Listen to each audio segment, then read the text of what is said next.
Hello everyone. आज हम start करेंगे 12th क्लास का second chapter sexual reproduction in flowering plants. तो इस चैप्टर में हम डिस्कस करेंगे various parts of flower, their respective functions and their detailed structure. After that we will discuss about various types of mechanisms of pollination, and at last we will discuss fertilization and post fertilization events. So let's start with sexual reproduction in flowering plants. We know that all flowering plants or angiosperms show sexual reproduction. The flowers are specialized organs that perform sexual reproduction in angiosperms. We know that flowers hold a special aesthetic, cultural and ornamental value in our lives. जितने भी flowering plants हैं basically हम उनको angiosperms कहते हैं और इनमें sexual reproduction होता है और फ्लावर एक स्पेशल रिप्रोडक्टिव पार्ट माना जाता है जो कि सेक्सुअल रिप्रोडक्शन परफॉर्म करता है एंजियोस्पर्म्स में। फ्लावर्स की जो वैल्यू है वो एस्थेटिक भी है क्योंकि हमें उसकी ब्यूटी बहुत ही अच्छी लगती है। हम उन प्लेसेस पे जाना प्रेफर करते हैं जहाँ पे बहुत ज़्यादा पास्चरेज हो, a variety of flowers present हो। इसके अलावा कल्चरल और ऑर्नामेंटल वैल्यू भी है फ्लावर्स की हमारी लाइफ में। तो आज इस चैप्टर में हम इस चैप्टर को 3 बेसिक पार्ट्स में डिवाइड करेंगे।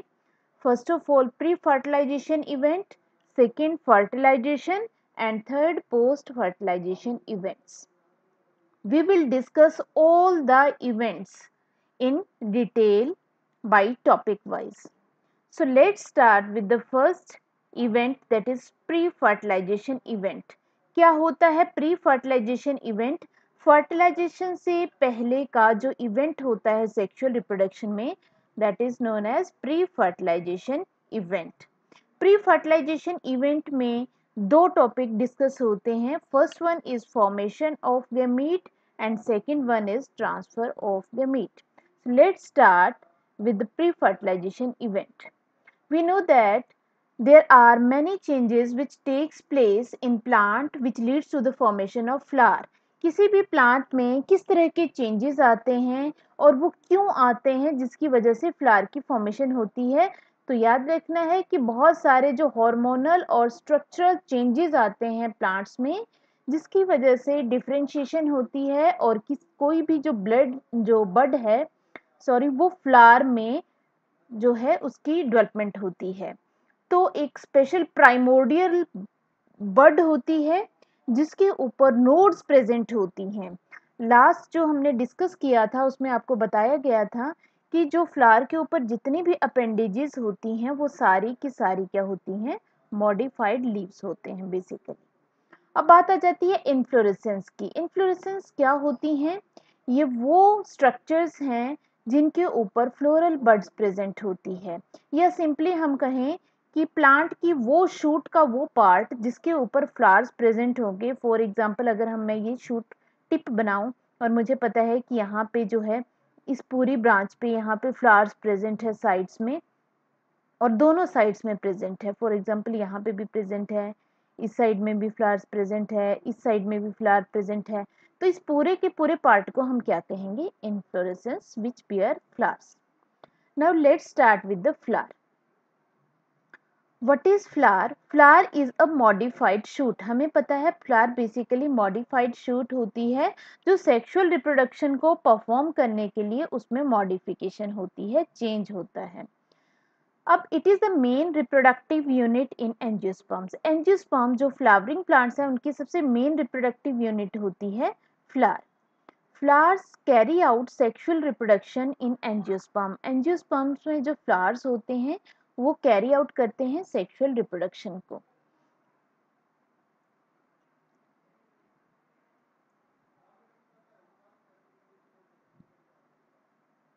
तो यहाँ पे हम कैरी कर रहे थे a flower. A flower has 4 different kinds of whorl. एक फ्लावर के अंदर 4 व्हर्ल्स होते हैं जो कि सक्सेसिवली एक स्टॉक के ऊपर अरेंज्ड होते हैं जो कि फ्लैट होता है जिसको हम कहते हैं थैलेमस। तो थैलामस के ऊपर सारे के सारे वर्ल्स अरेंज होते हैं। कौन कौन से वर्ल्स हैं वो? तो 4 वर्ल्स हैं वहां पे। एंड्रोशियम है, गाइनोशियम है, कैलिक्स है और कोरोला है। ये 4 वर्ल्स प्रेजेंट होते हैं एक फ्लावर के अंदर। अब हम देखते हैं स्ट्रक्चर ऑफ फ्लावर।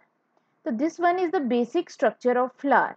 यहाँ पे आप देख पा रहे हैं कि जो ये फ्लैशी पार्ट है, this one flashy part of stalk of flower, this stalk of flower is known as pedicel, this part is known as pedicel, and this swollen part of shoot is known as thalamus। ये thalamus है swollen। और आप देख पा रहे हैं कि इस पूरे thalamus में that one is thalamus and that one is pedicel। now we know that floral जो पार्ट्स होते हैं वो किसके ऊपर अराइज करते हैं? थैलामस के ऊपर अराइज करते हैं। तो हम वन बाय वन देखते हैं कि सबसे पहले आप देखते हो किसी के फ्लावर के बाहर जो है ग्रीन कलर की लीफ लाइक स्ट्रक्चर्स होते हैं, इनको हम कहते हैं सेपल। और सेपल का जो वर्ल होता है, पूरा ग्रुप होता है, उसको हम क्या कहते हैं? That is known as calyx. ध्यान रखना, outermost whorl is known as calyx and its individual member is known as sepal. इसका जो एक पार्ट है उसको हम कहते हैं sepal. Now what is the function of sepal? Sepal का क्या फंक्शन होता है? जो सेपल है उसका सबसे मेन फंक्शन है protection of bud of plant. जो प्लांट्स होते हैं उनमें जो फ्लोरल बड है, मींस जब भी फ्लावर बड स्टेज में होता है तो आपने कभी भी किसी बड, फ्लोरल बड को देखा होगा तो आपको उसके चारों तरफ जो है ग्रीन कलर के लीफ लाइक स्ट्रक्चर नजर आते हैं, वो होती हैं सेपल्स। ठीक है, अब नेक्स्ट वर्ड पे आ जाते हैं। That one is known as corolla. Corolla का जो एक सिंगल मेंबर होता है उसको कहते हैं पेटल। आप सभी ने देखा होगा कि जो कलरफुल पार्ट होता है, जब भी आप देखते हैं जो कलरफुल पार्ट आप फ्लावर में देखते हैं leaf like structures, that are known as petal, और इनका जो कंबाइंड वर्ल है उसको हम कहते हैं कोरोला। तो जो कैलिक्स और कोरोला है, ये दोनों सेपल और पेटल ये एसेसरी सेक्स ऑर्गन्स माने जाते हैं, क्योंकि ये डायरेक्टली रिप्रोडक्शन में इन्वॉल्व्ड नहीं होते हैं, तो इसीलिए हम इनको एसेसरी सेक्स ऑर्गन्स कहते हैं या एसेसरी वर्ल्स ऑफ फ्लावर कहते हैं, क्योंकि ये सिर्फ हेल्प कर सकते हैं रिप्रोडक्शन में, रिप्रोडक्शन को कंप्लीशन में उसके हेल्प कर सकते हैं या प्रॉपर किसी इवेंट में हेल्प कर सकते हैं, but directly they are not involved in the formation of gametes. That is why they are known as accessory sex organs. Now let's move to the third world. This structure is known as stamen. It has two parts. Here we can see anther, this swollen part that is known as anther, and the stalk of anther that is known as filament. This make the whole whorl that is known as androecium. सारे के सारे स्टेमन मिलके एक whorl बना देते हैं जिसको हम कहते हैं एंड्रोशियम। तो एंड्रोशियम मेल रिप्रोडक्टिव पार्ट होता है। अगर हम स्टेमन की बात करें तो ये एक इंडिविजुअल मेल रिप्रोडक्टिव पार्ट है जिसके अंदर जो है मेल गैमीट्स की फॉर्मेशन होगी। तो इसका जो फर्टाइल पार्ट होता है वो एंथर होता है, क्योंकि इसी एंथर के अंदर जो है माइक्रोस्पोर्स या जिनको हम पोलन ग्रेन्स कहते हैं उनकी फॉर्मेशन होती है इस एंथर के अंदर। तो इसीलिए, और उसी पोलन ग्रेन से आगे फॉर्मेशन होती है मेल गैमीट की, तो इसीलिए हम इसको फर्टाइल पार्ट मानते हैं, फर्टाइल पार्ट ऑफ स्टेमन। अब बात आ जाती है last part, that is gynoecium. ये जो पूरा का पूरा स्ट्रक्चर आप देख रहे हैं, this one structure, that this structure is known as gynoecium. और ये एक भी हो सकते हैं, 2, 3, 4। तो जो एक सिंगल मेंबर होगा गाइनोशियम का उसको हम कहते हैं मोस्टली कार्पल कहा जाता है, या हम पिस्टल टर्म भी यूज कर लेते हैं उसके लिए। तो जो कार्पल है it is divided into basically 3 parts. The uppermost part is known as stigma. और इस स्टिग्मा का क्या फंक्शन होता है? बहुत ही इंपॉर्टेंट फंक्शन है स्टिग्मा का, क्योंकि ये क्या है? लैंडिंग स्पॉट है पोलन ग्रेन के लिए। जब भी पोलन ग्रेन आएगा तो इसी पार्ट पे वो लैंड होता है और यहीं पे जर्मिनेट करके पोलन ट्यूब की फॉर्मेशन करता है। दूसरा पार्ट है ये पार्ट जो नैरो पार्ट है tubular cylindrical part that is known as style. तो स्टाइल का फंक्शन है ये स्पेस प्रोवाइड करती है for the germination for the formation of pollen tube. Last जो स्वोलन पार्ट है this part is known as ovary. और ओवरी का फंक्शन क्या होता है, it form ovules. Ovules form करती है और ओव्यूल्स के अंदर ही जो फीमेल गैमीट है उसकी फॉर्मेशन होगी। तो ultimately after fertilization the ovary will be converted into fruit and the ovules are converted into seed. So these are the basic part of a flower. Now let us discuss the detail of each part. First one is stamen. Stamen is also known as microsporophyll because it is a modification of leaf. Fill mean अगर हम fill word कहीं पे भी use कर रहे हैं, it means it is a modification of, it is a leaf like structure. ये leaf से ही develop हुआ है. माइक्रोस्पोरो वर्ड इसलिए कहा गया क्योंकि इस स्टेमन के अंदर किसकी फॉर्मेशन होगी, माइक्रोस्पोर, जिसको हम क्या कहेंगे, पोलन ग्रेन। तो इसीलिए हमने कहा माइक्रोस्पोरोफिल। इट मीन्स वो लीफ की मॉडिफिकेशन है जो जाके जो किसकी फॉर्मेशन करेगी, माइक्रोस्पोर की। आप सभी ने ये याद रखना है, चाहे सेपल है, चाहे पेटल है, चाहे स्टेमन है, चाहे कार्पल है, सारे के सारे पार्ट्स जो है लीव्स की ही मॉडिफिकेशन है। तो इसीलिए उनके साथ हम फिल वर्ड यूज कर लेते हैं। अब स्टेमन के मैंने अभी आपको पार्ट बताए हैं। एक पार्ट है एंथर जो कि सैक लाइक स्ट्रक्चर है जो प्रोड्यूस करेगा पोलन ग्रेन्स। ये एंथर जो है बाइलोब्ड होता है और जो हर एक लोब होता है उसके अंदर दो थीका होते हैं। दे आर डाइथिकस, दो थीका है तो डाइथिकस। जो थीका है वो बीच में से डिवाइडेड होता है बाय अ ग्रूव। अब फिलामेंट की हम बात कर दें तो जो फिलामेंट है ये थिन स्टॉक लाइक स्ट्रक्चर होता है जो एंथर को सपोर्ट करती है और इसका प्रॉक्सिमल एंड जो है किससे जुड़ा होता है, थैलामस से जुड़ा होता है और कई केसेस में ये पेटल से भी जुड़ा हो सकता है।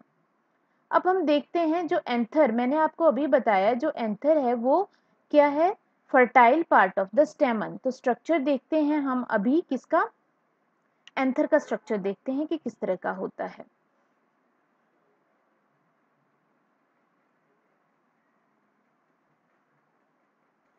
तो यहाँ पे आप इमेज देख पा रहे हैं, that is basic structure of a स्टेमन। तो आप इसमें क्या देख रहे हैं कि ये है एक स्टेमन जिसमें ये वाला है एंथर और ये वाली है फिलामेंट।